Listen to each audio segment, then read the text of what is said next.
اور قرآن کو موجودہ معاملات سے جب کمپیئر کرنے جاتے ہیں تو کچھ لوگ ٹھوکر کھا جاتے ہیں. یہ آیت کریمہ سن کر وہ فلسفی تکبر اور غرور میں کہنے لگا اس میں کیا بڑی بات ہے اگر اللہ.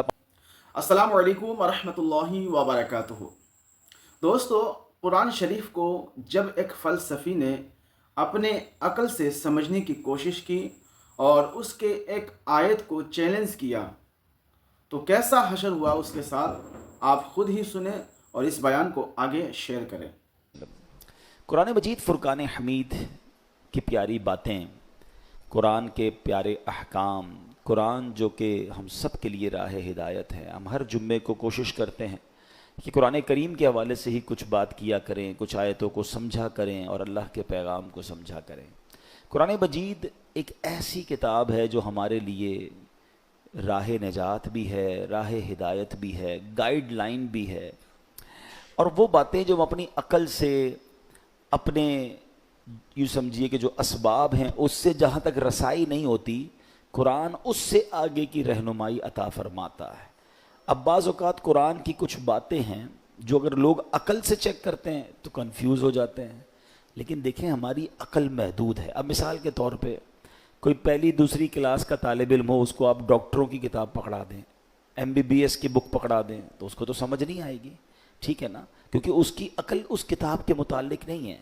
قرآن سمجھنا، اس کو بیان کرنا، یہ بڑے بڑے علماء کا کام ہے. تو ہمیں قرآن پاک جب بھی پڑھنا ہے اس کا ترجمہ اور اس کی تفسیر عاشقان رسول جو علماء ہیں ان کی تفسیر اور بڑے بڑے ائمہ کے اقوال سے سمجھنا ہوگا. عقل کے گھوڑے دوڑاتے ہیں اور قرآن کو موجودہ معاملات سے جب کمپیئر کرنے جاتے ہیں تو کچھ لوگ ٹھوکر کھا جاتے ہیں. جیسے مثنوی شریف میں ایک بار ایک فلسفی کہیں سے گزر رہا تھا، اس کے کانوں میں قرآن کی تلاوت کی آواز آئی اور اس نے سورہ ملک کی تلاوت سنی. اور سورہ ملک کی جب آخری آیت اس نے سنی، ہم نے کئی بار سنی ہوگی، قُلْ أَرَأَيْتُمْ إِنْ أَصْبَحَ مَاؤُكُمْ غَوْرًا فَمَنْ يَأْتِيكُمْ بِمَاءٍ مَّعِينٍ. کئی بار یہ آیت سنی. ترجمہ کیا ہے اس کا؟ آسان ترجمہ قرآن کنز العرفان. تم فرماؤ بھلا دیکھو تو اگر صبح کو تمہارا پانی زمین میں دھسا دیا جائے یا دھس جائے تو وہ کون ہے جو تمہیں نگاہوں کے سامنے بہتا ہوا پانی لا دے. یہ آیت کریمہ سن کر وہ فلسفی تکبر اور غرور میں کہنے لگا اس پہ کیا بڑی بات ہے اگر اللہ پانی کو دھسا دے گا تو ہمارے پاس تو بڑی بڑی ڈرل مشینیں ہیں، بڑے بڑے آلات ہیں، ہم پانی کو نکال لیں گے. ہیں یہ تو جناب ہمارے اختیار میں ہے، اللہ فرماتا کون ہے جو نکالے، ہم نکالیں گے. اب اس نے قرآن کو اپنی عقل سے سمجھنے کی کوشش کی.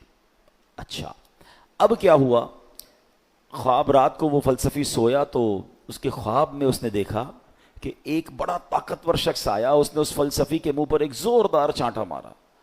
جب چانٹا مارا تو اس کی دونوں آنکھیں باہر آ گئیں اور ہماری آنکھوں میں نور کا ایک ایک قطرہ ہوتا ہے، دونوں آنکھوں میں ایک ایک قطرہ ہوتا ہے جس سے ہم دیکھتے ہیں، پانی، آنکھوں کا پانی جس کو اب کہا جاتا ہے. وہ دونوں پانی زمین پر گرے، قطرے زمین پر گر کر خشک ہو گئے. خواب میں یہ سب کچھ ہوا ہے. خواب میں آنے والے شخص نے کہا کہ اے بدنصیب، اگر تو واقعی کدال اور پھاوڑے اور سائنسی آلات سے زمین میں گیا ہوا پانی نکال سکتا ہے تو اپنی ان دونوں آنکھوں سے نکلے ہوئے جو قطرے ہیں اس کو پانی کو نکال کے دکھا. صبح ہوئی تو اس کی آنکھیں پھوٹی ہوئی تھیں، آنکھوں میں بہت درد تھا، نظر کچھ نہیں آ رہا تھا اور اس کا وہ جو سارا نشہ تھا، سارا غرور تھا وہ بھی اتر چکا تھا. کہ ہر چیز اپنے دماغ سے فیصلہ نہیں کی جاتی، اللہ کے احکام ہیں تو ہمارا کام اس پر عمل کرنا ہے، اس پر یقین کرنا ہے، اسے فالو کرنا ہے. قرآن میں ایسے ایسے خزانے ہیں کہ آپ دیکھ رہے ہیں، اگر جو مسلسل جمعے کا بیان سن رہے ہیں تو ہم روزانہ ہی ہر جمعے کو قرآن کی کچھ آیتیں بیان کرتے ہیں، اس کا میسج لیتے ہیں، اس سے برکتیں لینے کی کوشش کرتے ہیں. تو قرآن تو وہ عظیم کتاب ہے کہ جس کی ہمیں جو ہے برکتیں حاصل کرنی چاہیے. معاذ اللہ اس کو ڈیبیٹ میں، یعنی اس کو اگینسٹ میں اس کے بات کرنے سے پہلے 1000 بار سوچنا چاہیے. ہم مسلمان ہیں، ہمارا کام ایمان لانا ہے. شاعر کہتے ہیں نا، کسی کو تاج وقار بخشے، کسی کو ذلت کے غار بخشے، جو سب کے ماتھے پہ مہر قدرت لگا رہا ہے وہی خدا ہے.